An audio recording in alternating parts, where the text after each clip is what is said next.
دیں گی تو آپ حضرات چاہے ہندوستان بھر میں جہاں بھی رہتے ہوں آپ اپنے یہاں کی ضرورتوں کے اعتبار سے اصول اور ضابطے بنا سکتے ہیں. یہ باتیں سیمانچل کے لیے ہمارے علماء نے سامنے لائی ہیں اور یہ ہدایات یہاں کے لیے ضروری ہے اور باتیں اچھی لگیں گی تو آپ حضرات بھی اس پر عمل کریں گے. آپ حضرات بھی اپنے اپنے علاقے میں ایسے قوانین بنائیں. دوستو سیمانچل میں ہوئے جلسے کی وائرل ویڈیو تو آپ نے دیکھ ہی لی ہوگی کہ جس میں شبیر برکاتی نعت پڑھ رہے ہیں اور کچھ لوگ نوٹ لٹا کر کے ایسے اچھل کود رہے ہیں کہ جو غلط طریقہ ہے.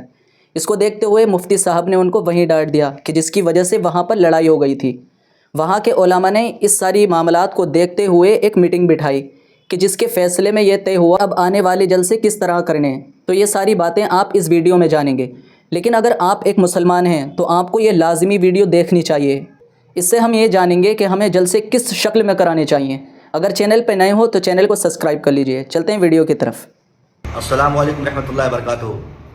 علماء اہل سنت علماء وعلیکم سیمانچل السلام ورحمۃ اللہ وبرکاتہ. جس میٹنگ کی خبر آپ حضرات تک دی گئی تھی الحمدللہ ثم الحمدللہ وہ میٹنگ آج بڑی کامیابی کے ساتھ اختتام پذیر ہوئی. سب سے پہلے علماء اہل سنت جنہوں نے شرکت فرمائی ان کا میں شکر گزار ہوں کہ انہوں نے قوم کی ضرورتوں کو محسوس کرتے ہوئے اپنا قیمتی وقت چھوڑ کر دور دراز سے جیب خاص کے خرچے سے تشریف لائے. میں سب کا شکر گزار ہوں. آج ہمارے احباب جاننا چاہتے ہیں کہ اس میٹنگ کا کیا فیصلہ ہوا, کون سا نتیجہ سامنے آیا.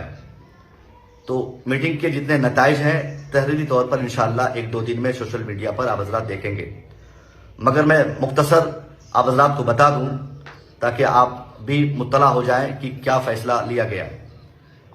جلسہ کرانے کے لیے جن امور یا جن چیزوں کی ضرورت پڑتی ہے اس میں سے جلسہ کرانے والی کمیٹی, جلسہ میں شریک ہونے والے علماء, خطبہ, نخبہ اور سامعین اور پھر اس جلسے کے صدر یا سرپرست, یہ تین ایلیمنٹس ہوتے ہیں کسی بھی جلسے کے لیے.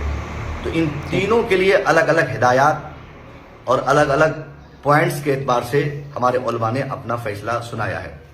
سب سے پہلی بات, سب سے پہلی ہدایت ان حضرات کے لیے ہے جو جلسہ کرانا چاہتے ہیں.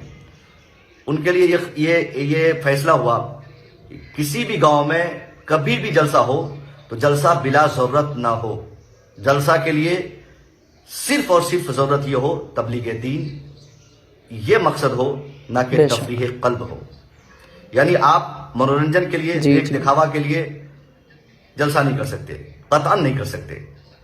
آپ کے اندر دین کی محبت غالب ہو تب آپ جلسے کا سہارا لیں. یہ سب سے پہلا پوائنٹ تھا. دوسرا پوائنٹ جس پر ہمارے علماء نے اپنا فیصلہ سنایا, جلسہ کرانے کے لیے جلسے والوں کے لیے اتنی آزادی نہیں ہوگی کہ وہ کسی کو بھی بلا کر جلسہ کرا لیں. اس کے لیے علاقے کے جو ذمہ دار علماء ہوں گے ان سے ان کو رابطہ کرنا ہوگا, ان سے پوچھنا ہوگا, ان کے سامنے ایک فہرست دینی پڑے گی بنا کر کہ حضرت میں ان کو بلا رہا ہوں.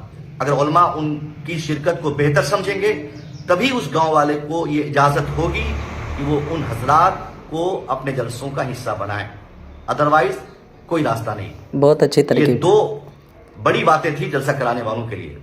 جلسہ سال میں صرف ایک بار اگر آپ ضرورت محسوس کر سکتے ہیں تو صرف ایک بار ایک گاؤں میں ہو سکتا ہے, چھوٹا ہو یا بڑا ہو. چونکہ بہت پیسے خرچ ہو جاتے ہیں, یہی پیسے بچ جائیں گے تو مکاتب کے لیے, مدارس کے لیے, اسکولز کے لیے, تعلیم کے لیے خرچ ہوں گے, جلسوں میں نہیں. تو یہ تیسرا پوائنٹ تھا جس پر عمل کرنا ہم سب کے لیے بہت ضروری ہے کہ سال میں ضرورتاً صرف ایک جلسہ ہو. یہ تو 3 پوائنٹس جلسہ کرانے والوں کے لیے تھے. چوتھا پوائنٹ بھی انہی کے لیے ہے کہ جلسہ آپ ایک فکس ٹائم کے لیے کریں جس میں نماز عشاء اور نماز فجر قضا نہ ہو سکے. 1 بجے تک ختم کر دیں. اگر پوری رات کا جلسہ ہو تو 12 بجے تک تقاریری پروگرام ہو, اس کے بعد آپ نعت خوانی کرائیں. یہ جلسے والوں کے لیے. دوسری ہدایت جو جلسے میں شریک ہونے والے ہمارے علماء خطبہ ہوتے ہیں ان کے لیے ہے اور اس پر غور کرنا ضروری ہے. ہماری اس میٹنگ میں جو فیصلہ لیا گیا سب سے بڑا فیصلہ یہ تھا کہ جلسے میں جو خطیب اور شاعر آتے ہیں ان کا باشرح ہونا ضروری ہے اور جلسے میں آ کر نماز پڑھنا ان کے لیے لازم و ضروری ہوگا. بغیر نماز پڑھے وہ اسٹیج پر نہیں جا سکتے ہیں. چہرے سے بھی لگے کہ یہ عالم بہت ہے, اچھا, چہرہ درست ہو, وضاحت درست ہو, فاسق نہ ہو. اس طرح کی ہدایات دی گئی ہے. اور دوسری سب سے بڑی بات شاعر کے لیے ہے کہ کوئی بھی شاعر چاہے ہندوستان سے آئے یا بغداد شریف سے تشریف لائے، اس سے مطلب نہیں ہے، اگر وہ شاعر ہمارے جلسوں میں آ رہے ہیں تو ان کو اسی مائک سے نعت خوانی کرنی ہوگی جس مائک کا انتظام ہم نے کر رکھا ہے۔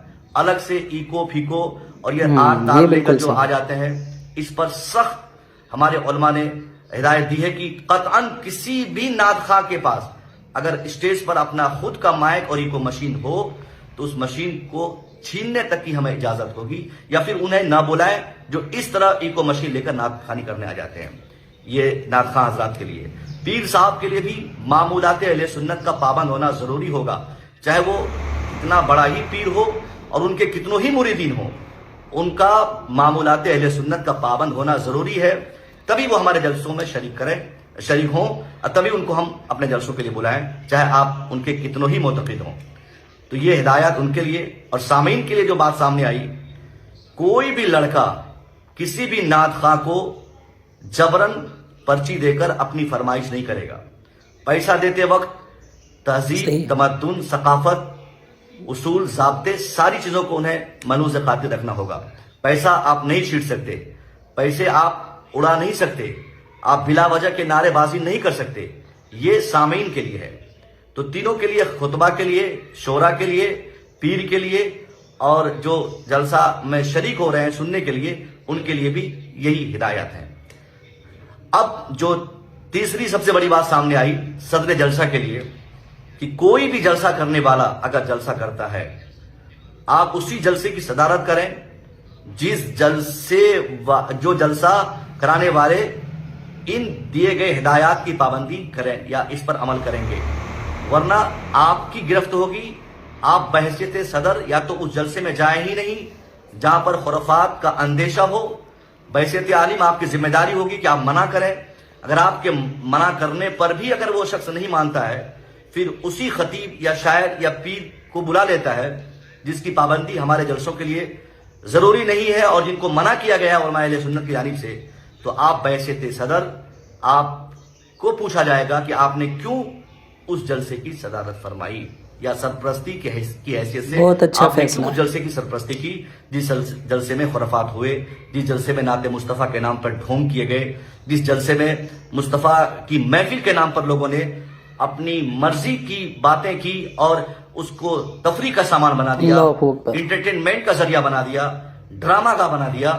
تو ان امور کی پابندی ضروری ہے، اس لیے کان کھول کر گاؤں، علاقے، دیہات، مدرسے، خانقاہ، ہر جگہ کے جلسے والے اس کو سن لیں، نوٹ کر لیں کہ جلسہ آپ حضرات، یہ بات صرف سیمانچل کی ہو رہی ہے، ورنہ اگر باتیں اچھی لگیں گی تو آپ حضرات چاہے ہندوستان بھر میں جہاں بھی رہتے ہوں، آپ اپنے یہاں کی ضرورتوں کے اعتبار سے اصول اور ضابطے بنا سکتے ہیں۔ یہ باتیں سیمانچل کے لیے ہمارے علماء نے سامنے لائی ہیں اور یہ ہدایات یہاں کے لیے ضروری ہے، اور باتیں اچھی لگیں گی تو آپ حضرات بھی اس پر عمل کریں گے۔ آپ حضرات بھی اپنے اپنے علاقے میں ایسے قوانین بنائیں کہ با اثر جلسہ ہو، جلسوں کے نام پر ہماری قوم کے پیسے پانی کی طرح نہ بہے، اس کی سب سے پہلی کوشش کرنی ہے۔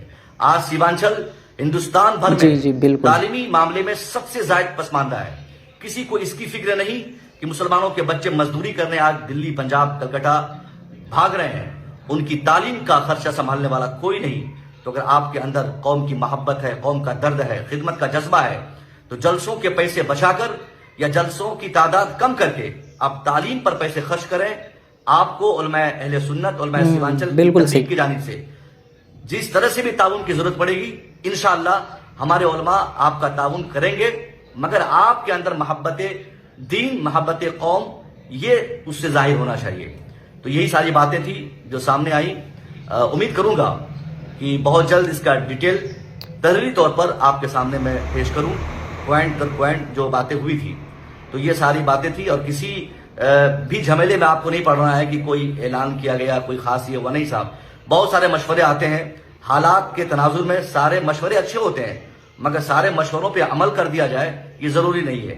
یہ بات سامنے آئی کہ بہت زیادہ پیسوں کی مانگ کرنے والے کسی بھی خطیب یا شاعر کو آپ حضرات اپنے جلسے کا حصہ نہ بنائیں۔ اگر آپ ان اصول اور ان قوانین کی خلاف ورزی کرتے ہیں تو آپ کے ساتھ قانونی کارروائی کے لیے تحریک علماء سیمانچل کی ٹیم 24 گھنٹے تیار رہے گی۔ اس کے لیے جس طرح سے بھی آپ کو روکنے کی ضرورت پڑے گی آپ کو روکا جائے گا، آپ کو